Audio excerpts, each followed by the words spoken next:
You want answers? I think I'm entitled. You want answers? I want the truth! You can't handle the truth. Oh, you mean with CERN? Well, with anything. Whether they know an asteroid's coming, whether CERN could go awry, whether they think nuclear war is imminent. I mean, they're preparing for something. I mean, you have to admit that. I think that we have to only look as far as doing our own research on computers, where we have to start researching news articles, seeing what other governments have been saying recently, and it seems to me that they are all expecting civil unrest. True. That being the bottom line. That is enough for us to deal with. I've always been a person that says that the best way to avoid a war is just staying completely out of it altogether, which means that if you have the opportunity to go get yourself a piece of land with your own well, and it's kind of within vicinity of where you feel like you are at least near civilization and transportation, but you feel like you could be off the grid and on your own, that's pretty much, I think, the way to go in the future, because if our governments are doing it now for themselves, why shouldn't we be following their fantastic example? Tell me what you think this underground city looks like. Yeah, the Dulce base? Yes. Dulce base was reported to have been of concentric ring circles of large laboratories that are accessed through main spoke-like corridors and also ring-like corridors around the entire facility. There's a central hub that is thought to is said to be security as well as communications, and it reaches down through the entire 7 levels that were reported. The first level is where everybody comes into, and these are where political brujas that come in get to say, I get to go with the underground base. This is kind of like a general center for them. It doesn't show very much, but the second and third levels get more and more interesting as you're going through records and computers and different types of research laboratories, photo analysis, meaning they can advance the research of Kirlian photography that had been done to see into the human aura and be able to move people back and forth in and out of their body like an astral experience, but by doing it technologically and studying different energy effects on humans. These are what goes on those levels. When you get further down, get all the way down to like the security and arsenal levels are like on, I think, 5, 4, and 5, and then you get down to 6, you have where the scientists are actually fusing humans together with animals, and they're trying to come up with super soldier technologies and bioenhancement, this, that, and the other. A lot of our aviators now during, the Iraq War were being told they had to take certain amphetamines in order to fly the fighter jets. Otherwise, they weren't allowed to be on the flight line. So these are cognitive enhancers that they've been experimenting with, even with our own troops. Then they have been doing this kind of research using a facility like this, knowing that, hey, we can use human test subjects. And usually these are guys from prisons. These are people off the street. These are people that otherwise wouldn't be missed by mainstream society. And the declaration to Thomas Costello, who worked in security there, he was told, listen, he was working on level 6, look, these are mentally ill people. There's no reversing their condition.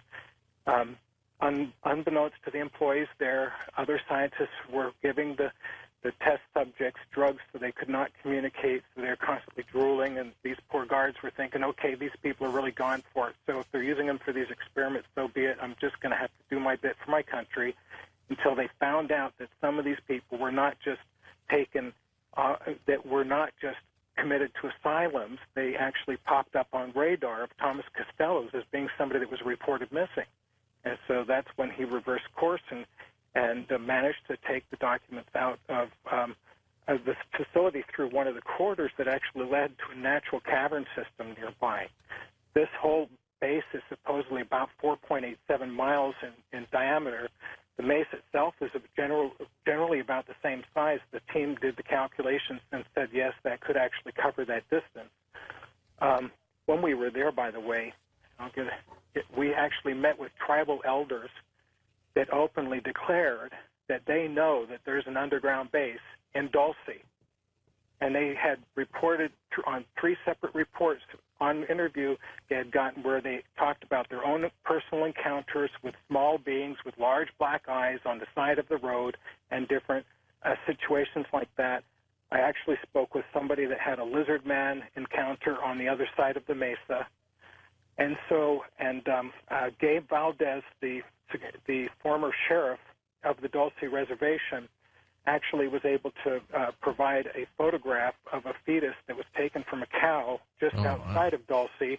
And the fetus itself, if you see the show, and everybody has got to tune in, it's pretty wild. I mean, it's beyond my imagination that they should show something like that, but the fetus had human characteristics as well as that of a cow, and they were showing it, and they said this is completely anomalous. So it does show that something is going on there. Recently has been postulated that it's just a large cover-up for some sort of out-venting, gas venting from the Plowshare program. But, you know, as researchers, we've known that's always happened for a long time. This is nothing new.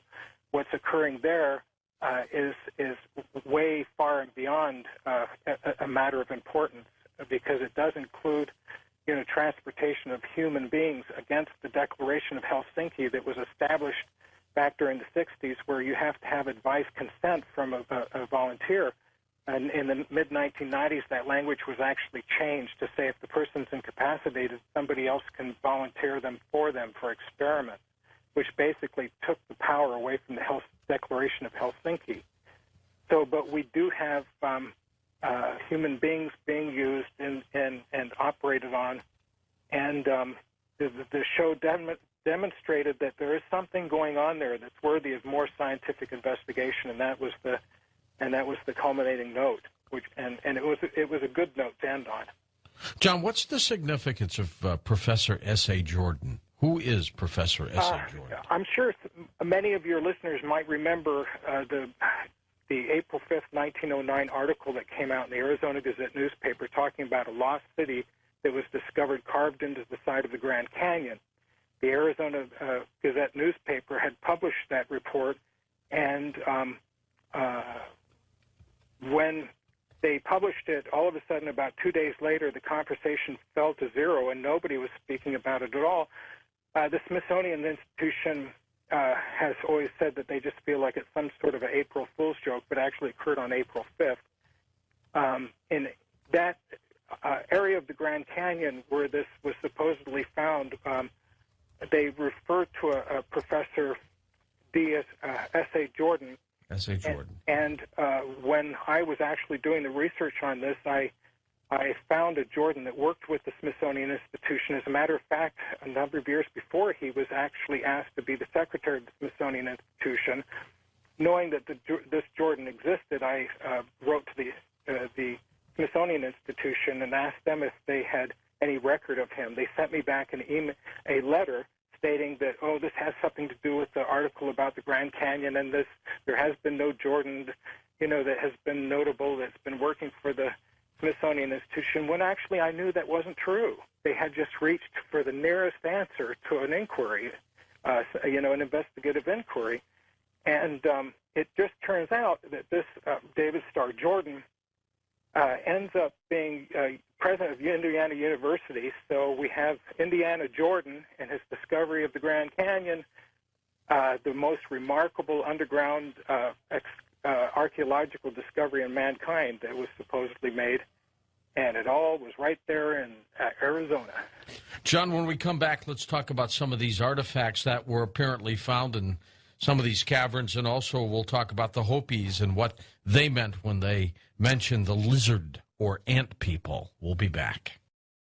Well, next hour, we'll open up the phone lines with crypto hunter John Rhodes. When we come back, let's talk about some of these artifacts that might have been found in these caverns, and also some other questions about lizard or ant people next on Coast to Coast AM. John, you talked about artifacts. Do we know anything specifically about what might have been found there? We do know that they found mummies that were stored there, and they were found on benches. And above the benches, they had 2 or 3 different levels of benches that were carved out of the wall, each one of them containing an artifact that looked like a gold or copper goblet. and other artifacts such as that. And they looked to be increasingly more sophisticated as the tiers of the or the display tiers as they went up or down. So they were trying to show that the